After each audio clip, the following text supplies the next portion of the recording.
रहती है।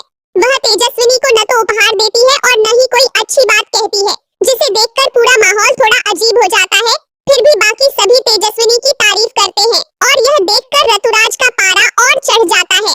वह अब साफ साफ यह महसूस करने लगता है कि धीरे धीरे नील का पूरा परिवार तेजस्विनी के पक्ष में होता जा रहा है और इसीलिए वह उनसे भी नफरत करने लगता है जो तेजस्विनी का समर्थन करते हैं।